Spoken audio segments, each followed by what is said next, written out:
The sound of shattering glass pierced the hum of lunchtime chatter. The diner froze. A wine bottle rolled across the black and white tiled floor, spilling a slow stream of red that spread like blood.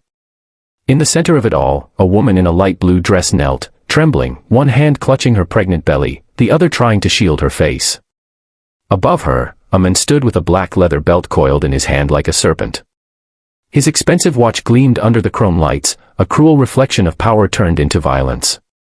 The man was Victor Hale, a billionaire CEO whose face often graced business magazines, a man the world admired for his empire, but the woman at his feet knew the monster behind the smile. If you believe that kindness, courage, and standing up for what's right can still change the world, please take a second to like, comment, share, and subscribe to Kindness Corner. Every small act of support helps stories like this reach hearts that need to hear them. Her name was Alina. She had once believed in fairy tales, that love could conquer cruelty, that success could mean safety. But months of quiet bruises and whispered apologies had taught her otherwise. And now, inside this bright, bustling diner on a quiet Thursday afternoon, her world shattered completely. Victor's face was cold, his tone low and venomous. He didn't care about the eyes watching from the booths or the way his wife's tears darkened the fabric of her dress. He was used to control, in boardrooms, in business, and at home. Power was his comfort. Fear was his weapon. The other customers sat paralyzed. Some turned away. Others stared at their plates, pretending not to see. The waitresses near the counter froze mid-step, unsure whether to call someone or hide.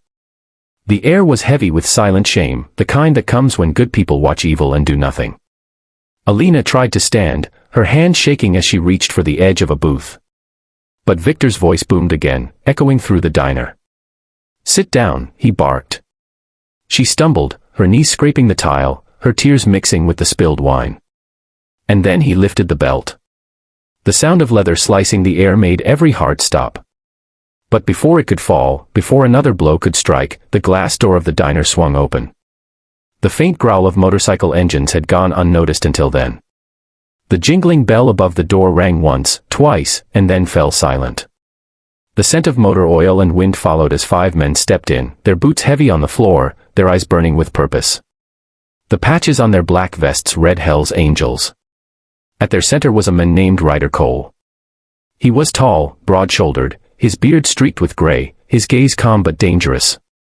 He had lived enough life to recognize the face of cruelty, he'd seen it in alleys, bars, and sometimes in mirrors. But this?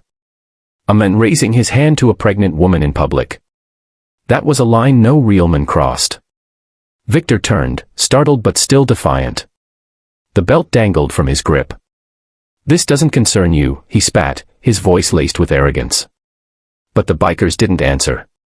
They just kept walking, slow and deliberate, boots thudding against the checkered floor. The diner was dead silent except for their footsteps. The waitresses moved aside. Even the air seemed to pause.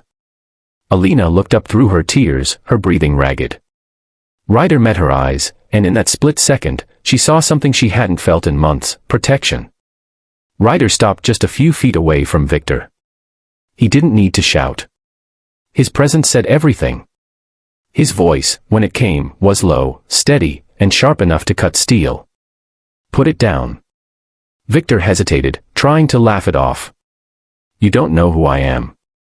Ryder's expression didn't change. "I don't care who you are. You touch her again, and you'll find out who we are." The other bikers fanned out behind him, silent, watching. Their eyes locked on Victor, each one daring him to move. One of them gently stepped forward and helped Alina to her feet. Her legs trembled, but she stood, her hand on her belly, her other hand gripping the biker's arm for balance. Victor's bravado began to crumble. His eyes darted between the men, calculating his chances. He was powerful in boardrooms, untouchable in skyscrapers, but here, surrounded by men who lived by loyalty, not money, he was small. He dropped the belt. It hit the floor with a dull thud, the sound of defeat. The bikers didn't touch him. They didn't have to. The silence, the weight of their presence, and the quiet shame of the onlookers did what no punch could do. Victor turned, furious and humiliated, and stormed out of the diner, slamming the door behind him. The sound echoed like justice. Ryder knelt beside Alina. "You safe now?" he asked softly. She nodded through her tears, unable to speak. One of the waitresses brought her a glass of water, and another draped a towel over her shoulders. Slowly, the diner came back to life. People whispered. Someone wiped the spilled wine. The broken glass was swept away. But something deeper had shifted. The room no longer felt cold with fear. Ryder stood and looked around at the other patrons, his voice calm but firm. "Don't ever sit quiet when you see something like that. Silence protects the wrong people." Then he turned back toward the door. The bikers walked out the same way they came in, steady, quiet, leaving behind a space that suddenly felt a little safer. Outside, the motorcycles roared to life.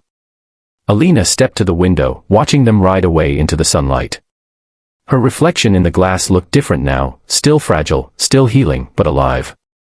For the first time in a long while, she felt a flicker of strength, and gratitude for strangers who became angels when she needed them most. Sometimes heroes don't wear suits or capes.